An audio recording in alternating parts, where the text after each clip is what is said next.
Assalamualaikum warahmatullahi wabarakatuh. Buka pertanyaan.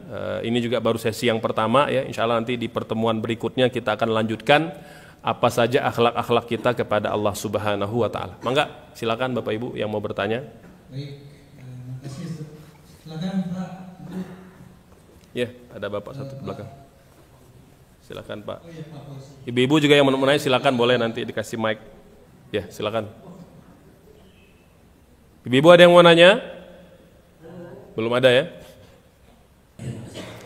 Baik, Bapak Ibu sekalian, jadi untuk jeda itu sebenarnya tidak ada kegiatan khusus.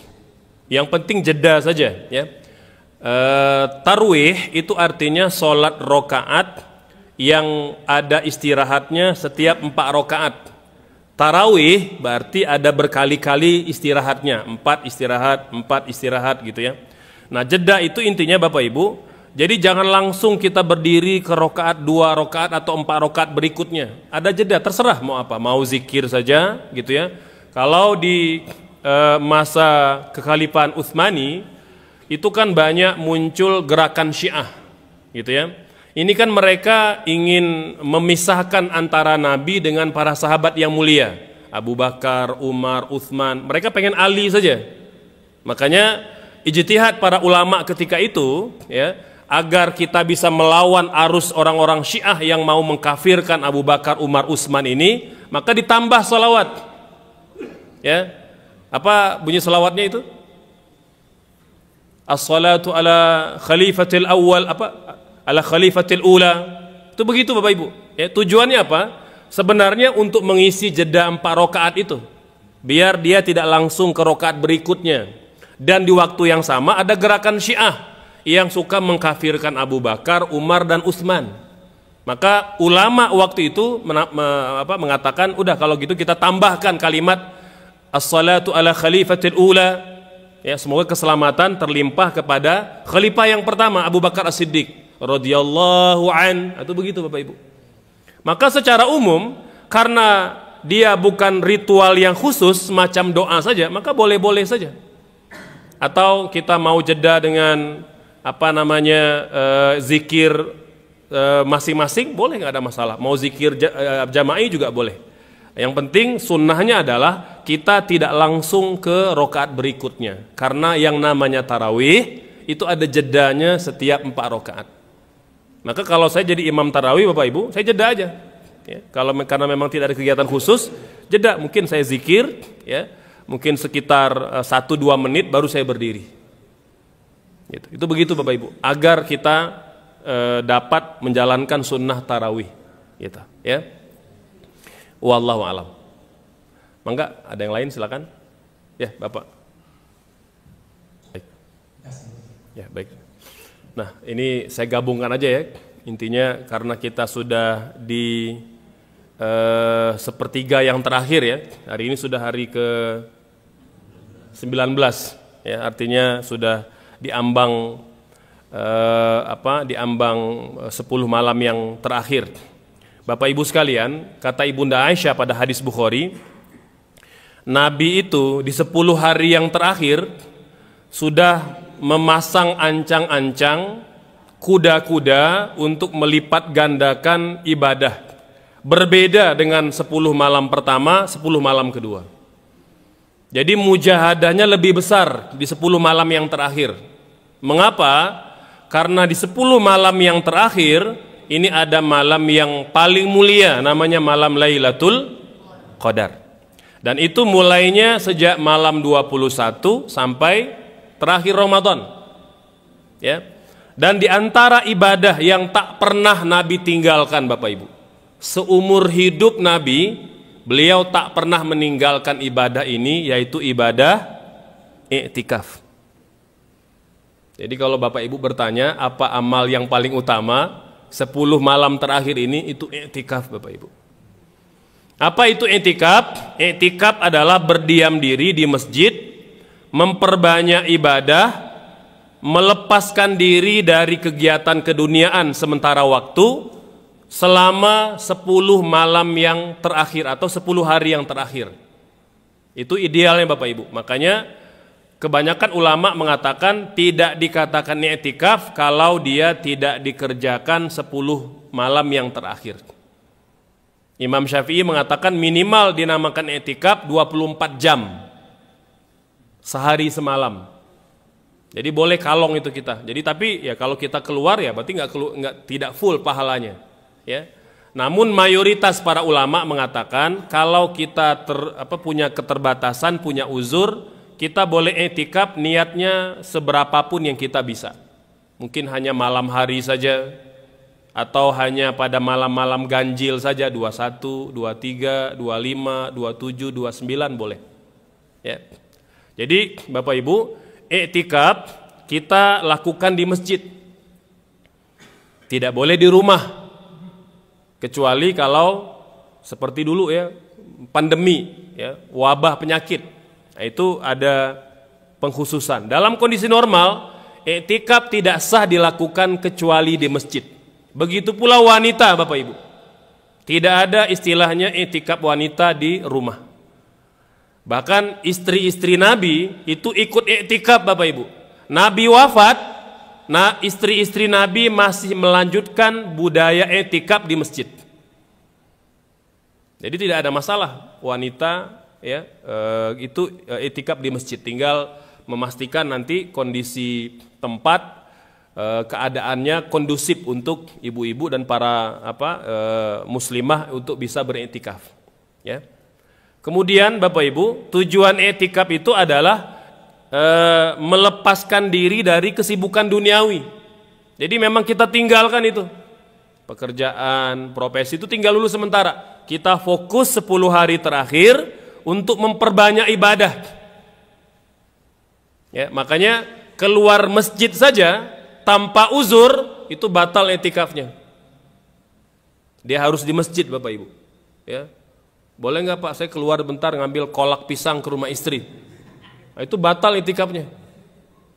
Lebih baik ya WA ke istri, tolong antar kolak pisang, itu boleh begitu. Nabi begitu Bapak Ibu. Nabi mau nyisir rambut.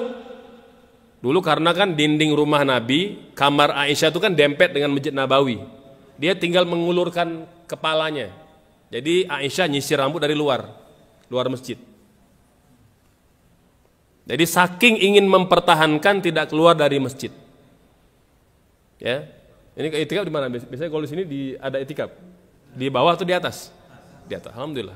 Ya. Saya juga dulu di Kairo begitu Bapak Ibu. Jadi kita kalau i'tikaf di tempat di atas. Biar tidak mengganggu kenyamanan yang sholat. Gitu, ya. Kenapa? Di luar, ya nggak ada masalah. Yang penting kan masih area masjid. Masih area masjid. Kecuali kalau toilet yang di rumah itu. itu beda. Ya, selama dia masih area masjid, itu masih dianggap i'tikaf Bapak Ibu. Ya. Jadi kita tidak keluar kecuali ada uzur yang mendesak. Ya, tiba-tiba misalnya na'udzubillah di rumah kerannya bocor. Ya, dan tidak ada yang bisa membantu istri kita bisa pulang. Untuk sekedar membenarkan keran yang bocor. Jadi untuk keperluan yang darurat, i'tikaf tidak batal kalau kita pulang ke rumah.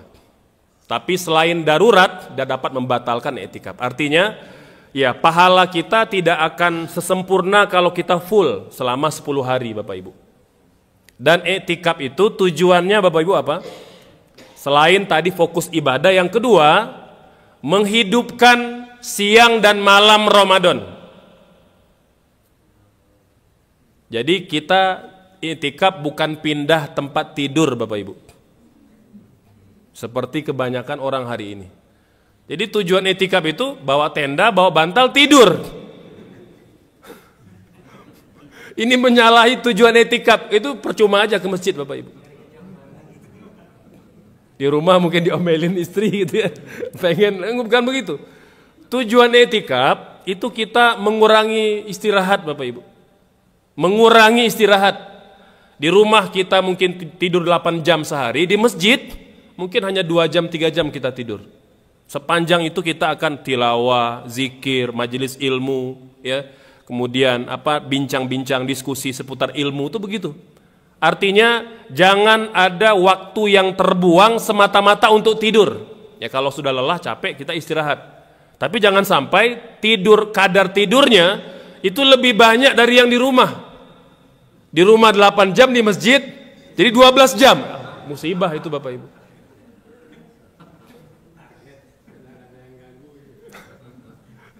Nggak ada yang ganggu, nggak ada yang teriak-teriak, nggak ada yang ngomel-ngomel ya. Jadi menyalahi tujuan etikaf gitu. Nah, sepanjang kita etikaf Bapak Ibu sekalian, maka satu tadi, kita akan selalu ada di masjid. Itu ibadah yang luar biasa. Ya. Yang kedua, kita memperbanyak tilawah, zikir. Jadi lisan itu tidak putus Bapak Ibu. Hati kita berzikir, lisan kita itu juga berzikir. Terus sampai lelah, sampai capek. Gitu ya. Di samping itu ada majelis ilmu yang kita ikuti ya. Kalau memang kita sedang tidak ada kegiatan khusus, kemudian mungkin target tilawah zikir sudah tercapai, kita ikut majelis ilmu gitu ya. Kemudian selain itu juga bisa kita isi dengan kalau ada kegiatan mungkin mempersiapkan iftar untuk masyarakat, atau kita terlibat berdonasi, itu juga diantara amalan yang luar biasa Bapak Ibu ya. Nabi itu orang yang sangat dermawan, tapi di bulan Ramadan kedermawanannya ekstrim Bapak Ibu ya. Itu jor-joran Nabi kalau sedekah bulan Ramadan. Dan boleh Bapak Ibu, saya punya sahabat owner hotel di Pangandaran, itu dia rutin bersedekah. Tapi kalau ada komitmen sedekahnya ya di bulan-bulan tertentu, dia minta, Ustaz boleh nggak nanti saya sedekah bulan Ramadan aja? Boleh Bapak Ibu, karena ingin mengejar kemuliaan bulan Ramadan. Wabil khusus 10 malam yang terakhir gitu. Nah, itu kita perbanyak. Ya, kita perbanyak bersedekah. Kan sekarang juga tidak sulit ya untuk bersedekah. Kita bisa QRIS, kita bisa transfer, kita bisa kirim pakai berbagai bentuk fasilitas yang ada di HP kita gitu untuk bersedekah gitu.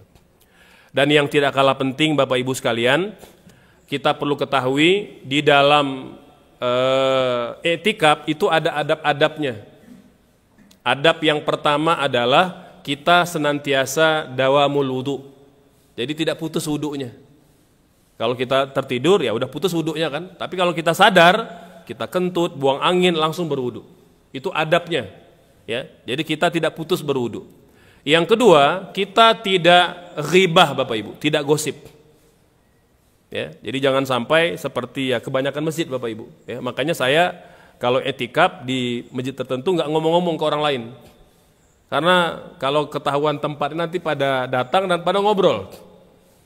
Ya, dan kita kan kadang-kala untuk menegur ya agak sungkan gitu ya. Jadi Bapak Ibu, kalaupun kita memang bertemu dengan teman, dengan sahabat di masjid, batasi waktu ngobrolnya. Sewajarnya aja. Ya, saya kira setengah jam itu sudah sangat banyak untuk ngobrol. Jadi memang i'tikaf itu perbanyak waktu sendiri Bapak Ibu. I'tikaf perbanyak waktu sendiri. Gitu. Agar kita banyak tilawah, banyak zikir, banyak beristighfar, banyak berselawat. Jadi kurangi komunikasi.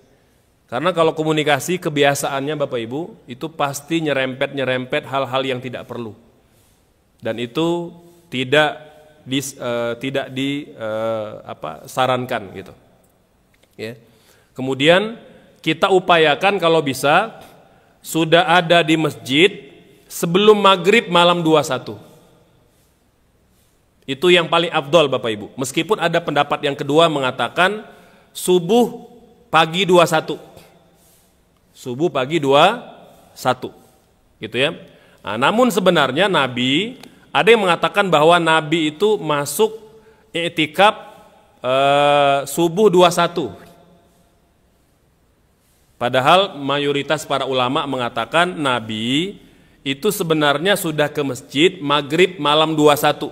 Karena kan bergantinya hari kan maghrib ya. Itu malam 21 maghrib berbuka dia sudah di masjid. Ya, itu kalau pengen start dari awal Bapak Ibu, dari titik nol.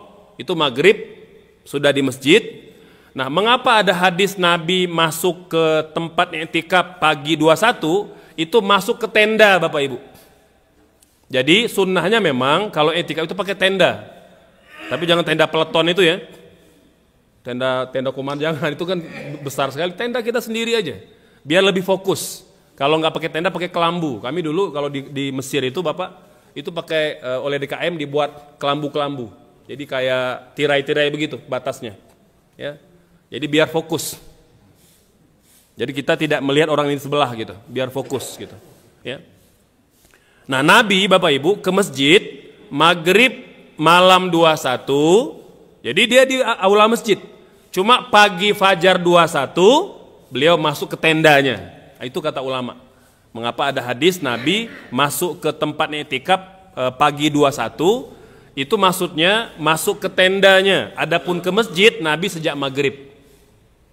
Kapan terakhir i'tikaf Bapak Ibu sekalian? Terakhir i'tikaf itu adalah tanggal 1 Syawal. Berarti kalau diberitakan besok Syawal misalnya, berarti berbuka hari ini selesai i'tikaf. Habis maghrib kita boleh pulang kalau mau pulang. Tapi lebih afdol kata ulama, tunggu sampai fajar 1 Syawal. Jadi pagi hari baru kita pulang. Itu yang afdol Bapak Ibu ya. Kalau memungkinkan. Kalau kata istri jangan lama-lama pulang cepat, nah itu nggak apa-apa, malam pulangnya gitu ya.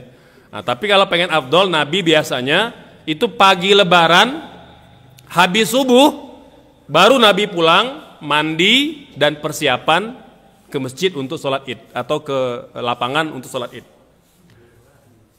Itu Bapak Ibu sekalian amalan yang dapat kita optimalkan. Jangan lupa Bapak Ibu sekalian, malam Lailatul Qadar itu memang diyakini ulama pada malam ganjil.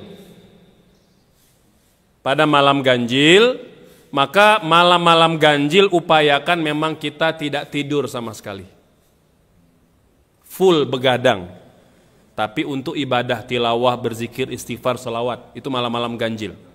Namun kata para ulama tidak mustahil Lailatul Qadar juga terjadi pada malam genap. Tidak mustahil Bapak Ibu. Sebagaimana tidak mustahil Lailatul Qadar bisa terjadi di setiap malam sepanjang 10 malam yang terakhir. Saya ulangi Bapak Ibu, Lailatul Qadar tidak mustahil terjadi pada malam genap, sebagaimana tidak mustahil Lailatul Qadar terjadi setiap malam sepanjang 10 malam yang terakhir. Jadi tidak ada istilah kita itu target malam tertentu saja, gitu ya. Jadi dan boleh jadi Bapak Ibu, Lailatul Qadar dialami oleh umat Islam berbeda-beda waktunya, itu kata ulama. Makanya ada ulama yang meyakini malam 27, ada yang meyakini malam 25, ada yang meyakini malam 21. Karena ternyata Lailatul Qadar tidak mustahil terjadi berbeda-beda. Setiap orang mendapatkan Lailatul Qadar pada malam dan waktu yang berbeda. Nah, jadi nggak ada patokan Bapak Ibu. Kalau malam 27, oh pasti malam itu nggak begitu. Dan Lailatul Qadar juga tidak semata-mata hanya untuk mereka yang iktikaf. Boleh jadi malam itu ada suami yang dampingi istrinya di rumah sakit. Boleh jadi malam itu ada nelayan yang sedang melaut Bapak Ibu. Ada sopir yang sedang bawa penumpang. Maka intinya adalah dia menghidupkan tidak malam itu dengan ibadah kepada Allah. Jadi dimanapun orang itu berada, berpeluang dapat Lailatul Qadar. Dokter yang sedang jaga piket di rumah sakit, Ustadz kami bisa nggak dapat Lailatul Qadar? Kan nggak i'tikaf. Bisa Bapak Ibu. Poinnya adalah menghidupkan malam. Malam itu kita bekerja sambil berzikir. Ya Allah, ini amanah yang Engkau titipkan kepadaku, jaga pasien, ya, karena dia sedang dirawat atau sedang di IGD. Saya tidak tinggalkan sebagai bentuk amanah menjalankan tugas sebagai dokter atau sebagai perawat. Terimalah ini sebagai ibadah. Itu dapat menjadi ibadah pada malam Lailatul Qadar. Gitu. Jadi itu Bapak Ibu sekalian, intinya kita menggunakan semua kesempatan yang dapat kita kerjakan. Syukur kalau kita bisa cuti dulu, libur dulu, ya. Yang biasa bekerja online atau offline, kalau memungkinkan bisa libur, cuti, agar itikaf di masjid itu lebih afdol, karena biar lebih tenang beribadah kepada Allah. Demikian Bapak, semoga memberi pencerahan. Kenapa? Ya, niatnya itikaf ketika kita masuk ke masjid. Niat yang paling pendek itu nawaitul i'tikaf lillahi ta'ala, cukup begitu. Tidak perlu dilafalkan. Kalau mau dilafalkan begitu ya. Nawaitul i'tikaf lillahi ta'ala, cukup. Ya, dengan begitu kita sudah dalam kondisi mu'takif. Mangga Pak, silakan. Ya. Baik, Bapak Ibu sekalian, jadi banyak beredar di masyarakat tanda-tanda seputar malam Lailatul Qadar. Ya. Itu lebih banyak memang tanda-tanda yang tidak punya sumber yang kuat, dalil yang kuat, gitu ya. Jadi kalau dalil yang kuat Bapak Ibu sekalian itu seperti mana pada hadis Bukhari Muslim, di antaranya adalah ada tanda malam harinya, ada tanda siang harinya. Tanda malam hari itu dikatakan malamnya tidak hujan, malamnya tidak dingin, malamnya tidak panas, tapi sejuk. Udaranya sejuk. Jadi tidak panas, tidak dingin, sejuk udaranya. Dan malam itu langit cerah. Artinya tidak mendung, tidak gelap, cerah langitnya. Ya. Kemudian tanda di siang hari, Bapak Ibu, matahari bersinar, terang, tapi tidak terik. Terang matahari itu. Ya. Jadi tapi walaupun dia terang, tapi tidak terasa menyengat di kulit. Itu tanda-tanda yang sahih berdasarkan hadis yang sahih Bapak Ibu sekalian. Sementara yang lain ada pohon kelapa merunduk, gitu ya. Tiba-tiba air di ember beku, ya. Itu kan banyak kisah-kisah khurafat Bapak Ibu sekalian. Itu memang tidak ada sumbernya. Tapi memang boleh jadi ada kisah-kisah yang dialami oleh individu-individu saja. Nah, itu boleh jadi pengalaman spiritual, tidak bisa dijadikan sebagai sandaran. Ya, karena kalau kita bicara tanda-tanda Lailatul Qadar, Nabi hanya berbicara begitu Bapak Ibu sekalian. Gitu ya. Nah, apa yang dialami oleh mereka yang mendapat Lailatul Qadar? Bapak Ibu sekalian, ini seperti mana yang diuraikan oleh para ulama, orang yang mendapat Lailatul Qadar, dia tahu Bapak Ibu. Dia Allah beritahu. Ya, semacam ketentraman, ketenangan dan keyakinan dalam hatinya bahwa Allah telah berikan dia Lailatul Qadar. Ya, maka relatif Bapak Ibu sekalian, orang-orang seperti ini kalau benar Lailatul Qadarnya, itu mereka tidak petantang petenteng. Ya, tidak cerita, tidak jumawa gitu, ya. Nah, tapi memang kita meyakini itu. Ya, jadi saya menemui juga beberapa guru bercerita dan dari gurunya lagi begitu. Jadi selalu memang konsisten tanda-tanda itu diyakini oleh yang bersangkutan. Tadi malam alhamdulillah saya mendapat Lailatul Qadar. Jadi ada sensasi rasa pada batin kita yang tak dapat diungkapkan Bapak Ibu. Ketenangan, tentraman, dan yang luar biasa adalah kita berenergi, bersemangat untuk beribadah lagi. Jadi kalau ada orang ngaku dapat Lailatul Qadar tapi maksiat masih jalan, dosa masih jalan, nah itu mungkin syaitan yang membisikkan ke kepalanya Bapak Ibu. Ya. Karena orang yang betul-betul mendapat Lailatul Qadar itu seperti haji yang mabrur. Ya, seperti umroh yang mabrurah. Dia betul-betul berenergi untuk siap-siap banyak berbuat amal kebaikan lain gitu. Jadi tidak kemudian kendor, tidak lemah, ya, tidak berhenti untuk beramal soleh. Nah, begitu Bapak kira-kira.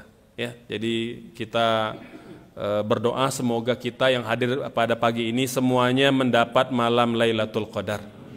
Ya, dan jangan lupa Bapak Ibu, apa doa yang Nabi ajarkan?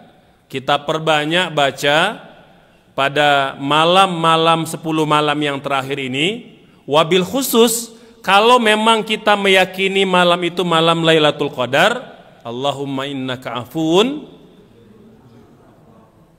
tuhibbul afwa fa'fu anni.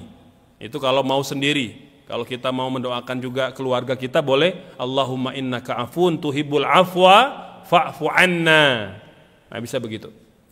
Ya, mau tambah Allahumma innaka afuun karim, kata ulama juga diperbolehkan. Meskipun redaksi yang Nabi ajarkan kepada Ibunda Aisyah, Allahumma innaka afuun tuhibbul afwa fa'fu anni. Ketika Aisyah bertanya, ya Rasulullah, apa yang perlu saya baca kalau malam ini saya meyakini malam Lailatul Qadar? Kata Nabi, perbanyaklah doa tadi.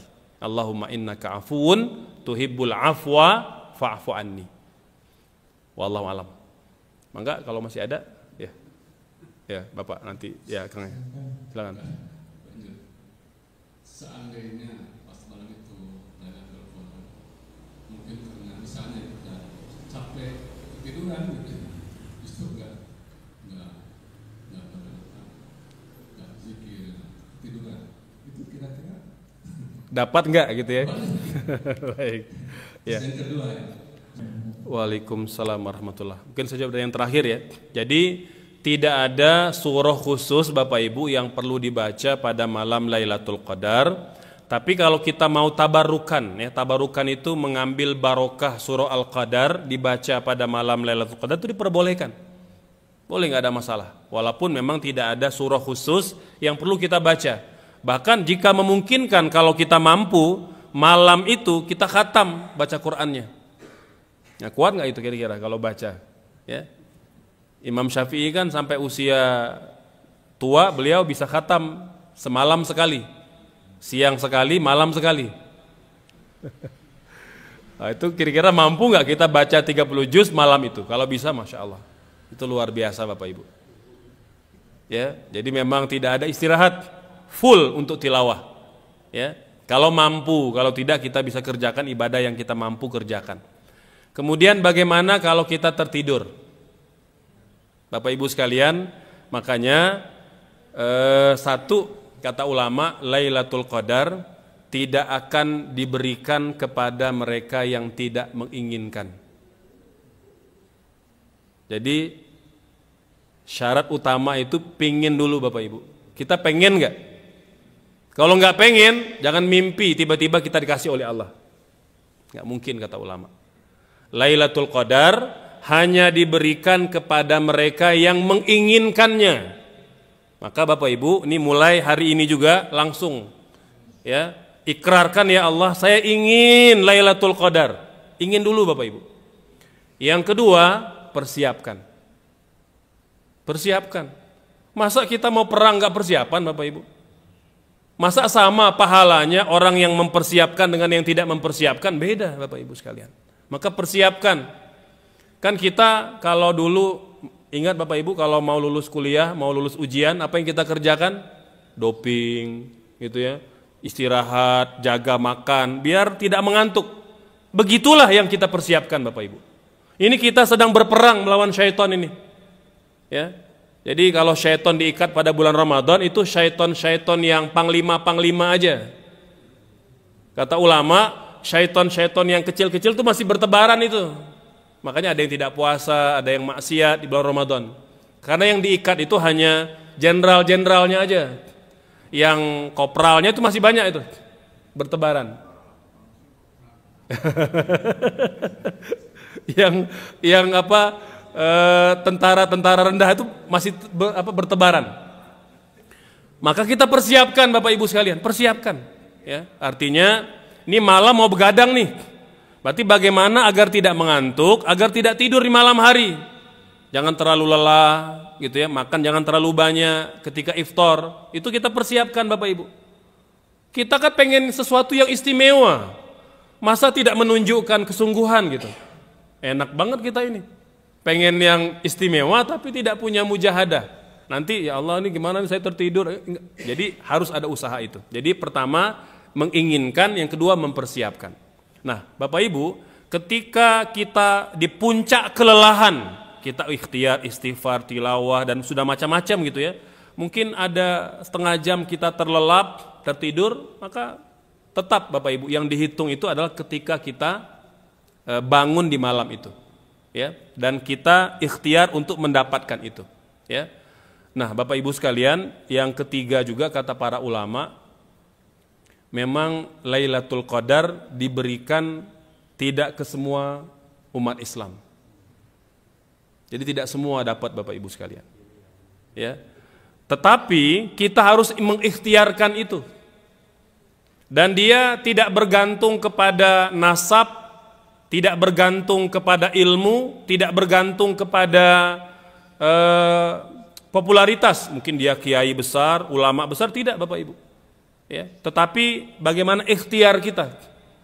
Ya, walaupun kita orang biasa, ibadahnya biasa-biasa aja, tapi tadi kita menginginkan, kita mempersiapkan, kita ada mujahadahnya, Allah melihat itu. Ya. Dan kalau memang Allah menakdirkan kita dapat Bapak Ibu, insya Allah kita bisa menghidupkan malam ganjil itu. Makanya perlu dipersiapkan. Ya. Nah, jadi jangan sampai malam itu habis untuk tidur. Bukan tidak boleh tidur, boleh tidur, tetapi lebih banyak kita hidupkan malamnya. Jadi anggaplah malam itu dari mulai maghrib 7, 8, 9, 10, 11, 12, 1, 2, 3, 4, 10 jam. Tidur mungkin 2 atau 3 jam cukup saya rasa. Selebihnya tadi kita hidupkan malamnya dengan banyak beribadah. Ya. Jadi betul-betul ikhtiarkan Bapak Ibu, bahkan kalau perlu Nabi itu Bapak Ibu, dia tidak hanya membangunkan dirinya, tapi membangunkan keluarganya. Kan kata Ibunda Aisyah, Nabi 10 malam yang terakhir syadda mi'zarahu, mengencangkan ikat pinggang, wa aiqadha ahlahu, membangunkan keluarganya, wa ahya lailah, menghidupkan malam. Itu 3 perkara yang Nabi kerjakan. Kata ulama, mengencangkan ikat pinggang itu bisa bermakna mengurangi makan supaya tidak gampang tertidur, tidak ketiduran karena kekenyangan. Yang kedua, tidak bermesraan dengan istrinya agar kuat beribadah. Ya, makanya Bapak Ibu, Nabi itu 10 malam yang terakhir sama sekali tidak menyentuh istrinya. Ya, agar betul-betul kuat gitu. Kan terutama kalau yang mungkin pengantin baru atau pengantin tua gitu ya, pengantin lama, itu kan kalau nyentuh sedikit kan langsung kesetrum gitu ya. Nah, nanti bisa, ya bukan tidak boleh, itu halal Bapak Ibu, cuma memang dalam perjuangan mencapai Lailatul Qadar dia perlu energi yang besar gitu. Ya, dan Nabi memang tidak menyarankan itu. Ya, makanya dikatakan kalau iktikaf, mohon maaf, kita pulang mendesak ini, misalnya ada pengen dengan istri ya, berhubungan badan, maka batal iktikafnya. Batal iktikafnya. Jadi pembatal iktikaf itu diantaranya adalah berhubungan suami istri. Makanya kalau bisa ya selama 10 hari itu stop dulu tuh. Istri minta tolong jangan rayu-rayu, jangan kirim WA yang itu gitu ya. Nah, pokoknya biar saya kuat menahan syahwat gitu. Itu begitu sekalian. Ya. Wallahu alam. Boleh. Ya, hanya memang tidak seperti kalau dia full tanpa jeda. Kalau dia pulang ada darurat, itu tetap dihitung full Bapak Ibu. Dia yang dihitung terputus itu kalau keluar tanpa uzur. Keluar pengen pengen kolak istri gitu ya, atau pengen apalah, bukan hal yang darurat. Ketika dia keluar maka dia terputus pahala iktikafnya. Dapat pahala, cuman dia tidak akan sebesar kalau tidak terputus Bapak Ibu. Jadi paketnya paket hemat lah itu pahalanya gitu. Ya bukan paket yang premium gitu. Jadi kalau kita yang mau premium pahalanya memang tidak keluar sama sekali melainkan uzur yang syar'i. Area masjid, apakah teras ini termasuk area masjid yang masuk area masjid Bapak, masuk area masjid. Jadi pokoknya dia masih area masjid gitu ya, tidak keluar dari situ, itu insya Allah belum dikatakan keluar dari masjid. Tapi kalau sudah keluar, misalnya kan kalau kita sekedar lihat kendaraan itu kan masih area gitu ya, masih area, jadi mungkin ya masih dianggap area masjid, parkirannya dengan segenap fasilitasnya, pagarnya, toiletnya, kamar mandinya, itu masih area masjid. Ya, yang tidak boleh itu sudah keluar area masjid, itu yang tidak boleh. Kalau keluar maka tadi ya pahalanya sudah tidak sesempurna ketika dia full ada di masjid. Ya, boleh Bapak Ibu sekalian. Jadi tadi intinya kan karena ingin ada jeda di 4 rakaat itu. Dan tidak ada amalia khusus. Kita boleh, karena dia bukan bagian dari sholat, kita boleh, kita mau isi dengan ceramah, kita mau berzikir, kita mau berselawat, mau puji-pujian, apapun itu. Ya, jadi intinya biar ada jeda di antara 4 itu. Karena pengen Bapak Ibu, kita mengamalkan semua yang Nabi amalkan sebisa mungkin di 10 malam terakhir itu. Ya, di antaranya adalah tadi tidak putus berzikir, lisan kita basah dengan tilawah, istighfar, sholawat, dan tidak sedikit pun bicara duniawi. Gitu. Ya, jadi betul-betul memang fokus untuk akhirat saja. Ya, karena kan kita sudah berpuluh-puluh tahun itu bicara dunia, sibuk dengan pekerjaan, profesi. Itu 10 hari saja Bapak Ibu. 10 malam aja, 10 hari 10 malam kita fokus untuk beribadah. Itu yang sedang kita perjuangkan, gitu ya. Nah, semoga nanti Bapak Ibu ya masjid ini ramai, bisa full 10 hari ya. Kalaupun tidak full 10 hari ya, minimal di malam-malam ganjil itu semua bisa hadir ya. Terutama yang dekat dengan masjid, rumahnya gitu, yang tidak punya uzur, ramaikan Bapak Ibu. Ya, mangga Pak, silakan. Pak, tidurnya diganti siang aja bisa? Bisa Bapak, bisa. Supaya full. Bisa full, malamnya bisa begadang, bisa begitu. Bisa. Karena kalau di Arab begitu Bapak Ibu. Di Arab itu tidurnya pindah ke siang semua. Jadi kita itu baru mulai tidur itu setelah syuruk. Setelah syuruk baru tidur. Nanti bangun jam 9, jam 10. Nanti jam 10 nanti baru mulai majelis ilmu, ada yang talaki, ada yang setoran hafalan, itu begitu. Jadi malam itu memang full, dan malam itu semua orang kalau tidak hadir majelis ilmu, kajian, ada syekh yang datang, itu di kelambu masing-masing. Itu udah bising itu dengan tilawahnya, dengan zikir, dengan istighfar masing-masing udah. Gitu. Ya. Nah, jadi bagus tuh kalau nanti Bapak Ibu memang mengapa pakai kelambu Bapak Ibu itu memang sudah sudah jadi kebiasaan. Kita kan kalau pakai kelambu itu kita lebih fokus. Ya, kecuali memang ada orang punya bisa gitu ya, kalau di tempat terbuka ini bisa fokus. Mungkin ada yang bisa begitu. Tapi pengalaman saya sulit. Kalau tempatnya terbuka gitu, ya kita bisa melihat orang ngobrol, kita pengen ngobrol. Lihat orang tidur, kita pengen tidur gitu. Ya.